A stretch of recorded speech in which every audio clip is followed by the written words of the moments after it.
ব্লগিংয়ের ক্ষেত্রে ব্লগারদের কাছে আরও একটি জনপ্রিয় নাম হচ্ছে ওয়ার্ডপ্রেস। ওয়ার্ডপ্রেস, যা অনেকে সংক্ষেপে ডব্লিউপি নামে চিনে থাকেন।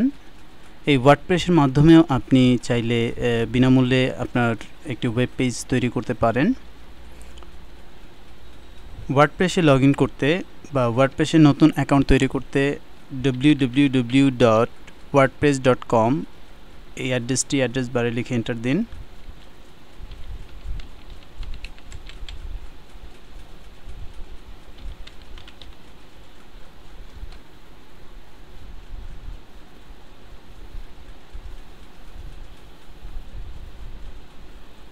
কিছুক্ষণের মধ্যেই আপনি ওয়ার্ডপ্রেসের হোম পেজটি দেখতে পাবেন।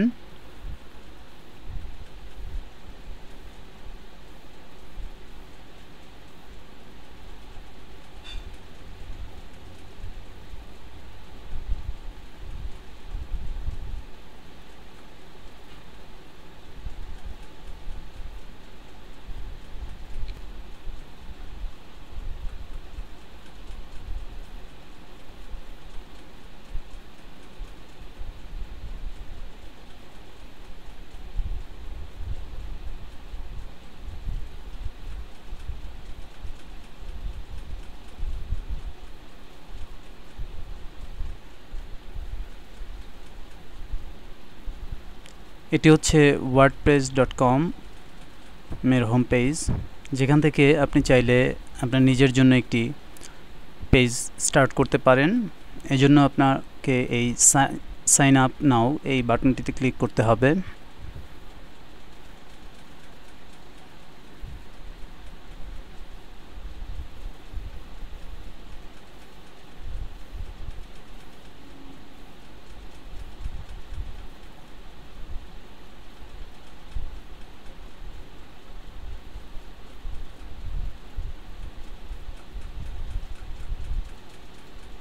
এখানে আপনার প্রত্যাশিত ইউজার নেমটি দিতে হবে। এটি কমপক্ষে 4 অক্ষর হতে হবে। আমরা আমাদের ইমেইল আইডির সাথে মিলিয়েই আমাদের ইউজার আইডিটি দেওয়ার চেষ্টা করি। PPC for add. এখানে পাসওয়ার্ডটি দিতে হবে। আমরা পিপিসি for add 1 2 3 4 5 6 7 পাসওয়ার্ডটি পুনরায় কনফার্ম করতে হবে। ppc for add 1 2 3 4 5 6 7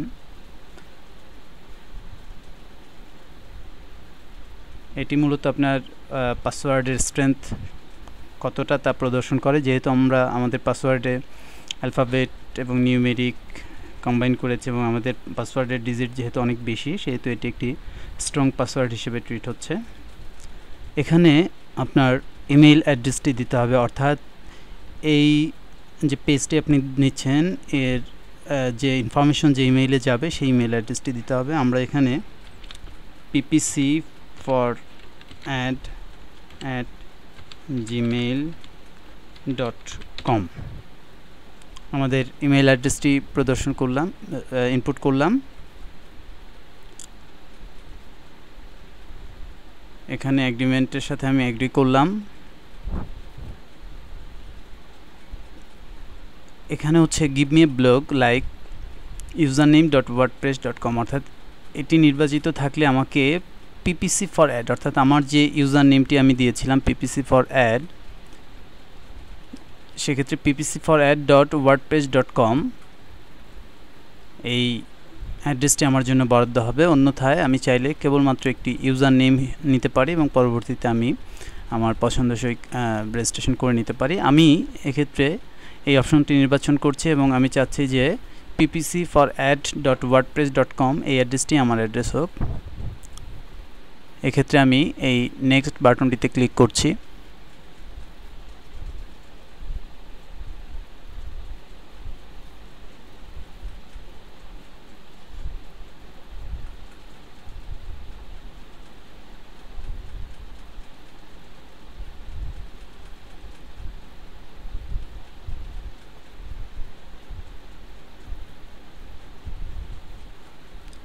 ওয়ার্ডপ্রেস এখন দেখাচ্ছে আমার ব্লগের ডোমেইনটি হবে ppc4ad.wordpress.com, যেটি আমি এর আগেই উল্লেখ করেছি।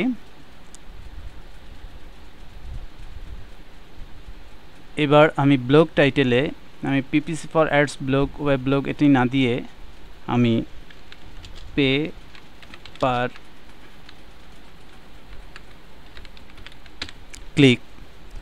ক্লিক এটি আমার টাইটেল হিসেবে ইনপুট দিচ্ছি। আপনি চাইলে এখান থেকে ল্যাঙ্গুয়েজ পছন্দ করতে পারেন, আপনি চাইলে বাংলাও পছন্দ করতে পারেন, এখানে রয়েছে, কিন্তু আমি আমার এই ব্লগটির জন্য ইংরেজি নির্বাচন করছি। এবার সাইন আপ বাটনটিতে ক্লিক করুন। মনে রাখবেন এখানে প্রাইভেসি স্টেটমেন্টের সাথে আপনাকে এগ্রি করতে হবে।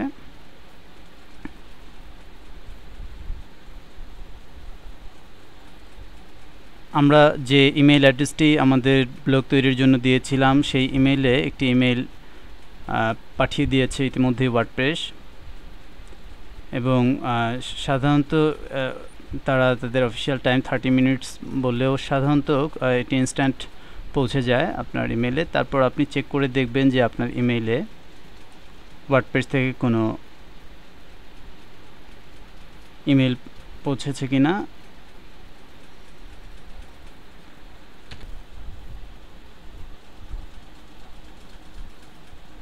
তো চলুন আমরা দেখে নিই আমাদের ইমেইলে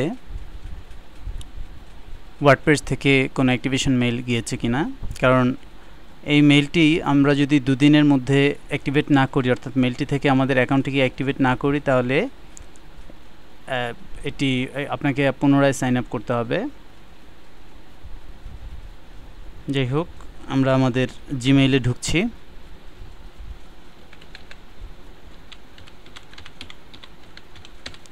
www.gmail.com।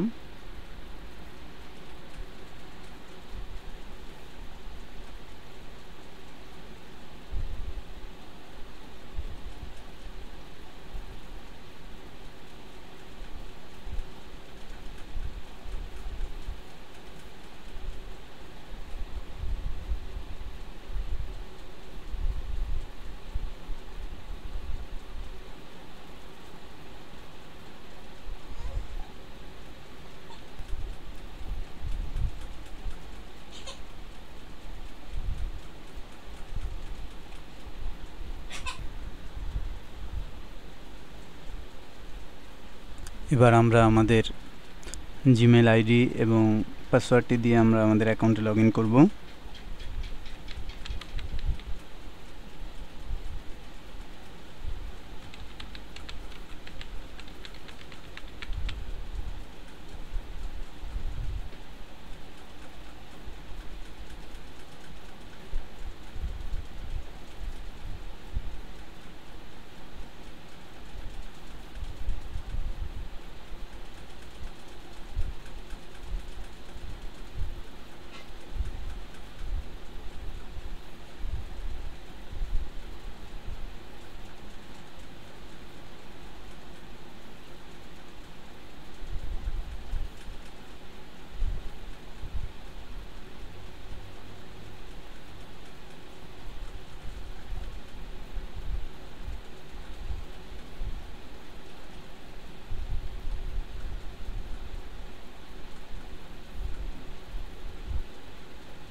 লক্ষ্য করুন আমাদের ইনবক্সে wordpress.com থেকে একটি ইমেইল এসেছে। আমরা এই ইমেইলটিতে ক্লিক করে এটি দেখব।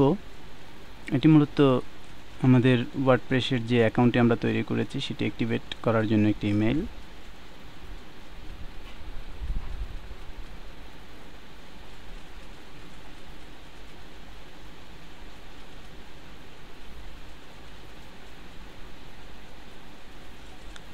এখান থেকে আমাদের অ্যাকাউন্টটি অ্যাক্টিভেট করতে এই লিঙ্কটিতে ক্লিক করলেই চলবে।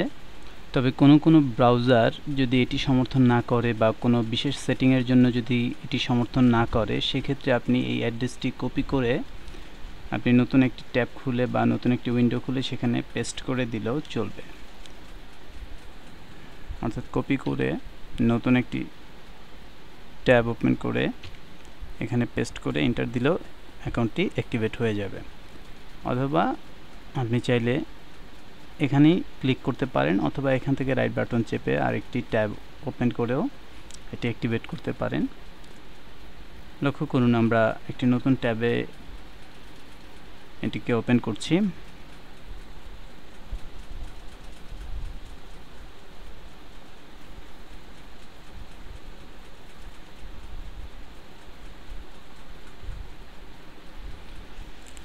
লক্ষ্য করুন আমার অ্যাকাউন্টটি অ্যাক্টিভেট হয়ে গেছে।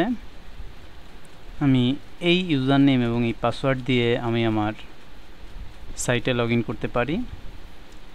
লগ ইনের জন্য আপনি এই লিঙ্কটিতে ক্লিক করতে পারেন, অথবা www.wordpress.com/wp-login.php অথবা আপনার মূল যে অ্যাড্রেস অর্থাৎ ppc4ad.wordpress.com/wp-login.php দিয়ে আপনি আপনার অ্যাকাউন্টে লগ ইন করতে পারেন। আমি এই লিঙ্কটিতে রাইট ক্লিক করে ওপেন ইন নিউ ট্যাব, এখানে আমার লগ ইন পেজটি ওপেন করব। লক্ষ্য করুন আমরা যে টাইটেলটি দিয়েছিলাম আমাদের এই পেজে টাইটেল হিসেবে সেই পেপার ক্লিক দেখাচ্ছে এবং এখানে আমার কাছে ইউজার নেম এবং পাসওয়ার্ড চাচ্ছে। আমি আমার ইউজার নেম এবং পাসওয়ার্ডটি দিচ্ছি। এখানে লক্ষ্য করুন আমরা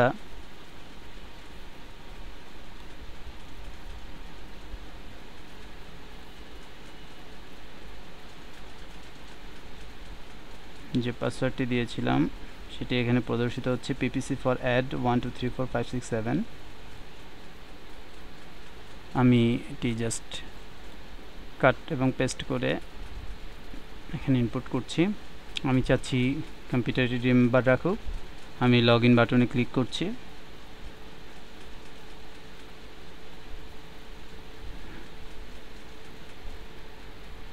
আমি চাচ্ছি ফায়ারফক্সও একে মনে রাখুক পাসওয়ার্ড এবং আইডি। আমি এই জন্য রিমেম্বার বাটনটিতে ক্লিক করছি।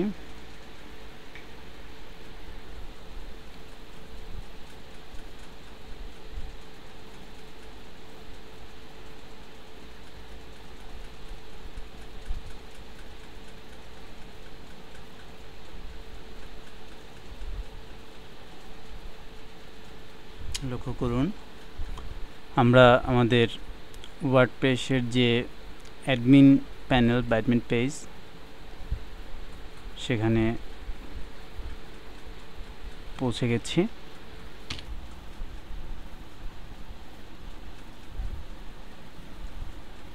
এই অ্যাডমিন পেজ থেকেই আমরা আমাদের যে ব্লগ পেজটি বা ওয়ার্ডপ্রেস পেজটি, এই পেজটিকে আমরা আমাদের পছন্দসই সাজাতে পারি। এখানে বিভিন্ন পোস্ট করতে পারি, এর বিভিন্ন সেটিং আমরা কনফিগার করতে পারি। কিন্তু তাহলে আমরা যে সাইটটি করলাম সেটি ইউজাররা কিভাবে দেখবে এবং ইউজাররা এটি কি অ্যাড্রেসে পাবে, চলুন আমরা সেটি দেখি। এই যে একটি লিঙ্ক রয়েছে ভিজিট সাইট পেপার ক্লিক তার পাশে, এখানে ক্লিক করলেই আপনি আপনার সাইটটি দেখতে পাবেন। আমি নিউ একটি ট্যাবে ওপেন করছি। ইউজাররা মূলত লক্ষ্য করুন এই সাইটটি যখন নির্বাচন করছি এই স্ট্যাটাস বারে একটি অ্যাড্রেস আসছে, সেটি হচ্ছে ppc4ad.wordpress.com। ইউজাররা এই অ্যাড্রেসে ব্রাউজ করলেই আপনার পেজটি তারা দেখতে পাবে। চলুন দেখে নিই পেজটি দেখতে কেমন হবে। লক্ষ্য করুন আমরা যে ট্যাবটি ওপেন করছি এই ট্যাবেই আমাদের পেজের ফ্রন্ট এন্ডটি দেখাচ্ছে। এটি হচ্ছে আমাদের ওয়ার্ডপ্রেসের যে ফ্রন্ট পেজ, আমার জন্য যে সাইটটি বরাদ্দ ppc4ad তার ফ্রন্ট পেজ। এটি এখনও এখানে কেবলমাত্র একটি ডিফল্ট পোস্ট আছে, এছাড়া আর কোনো পোস্ট এখানে নেই এবং সেটি আনক্যাটাগরাইজড ক্যাটাগরিতে।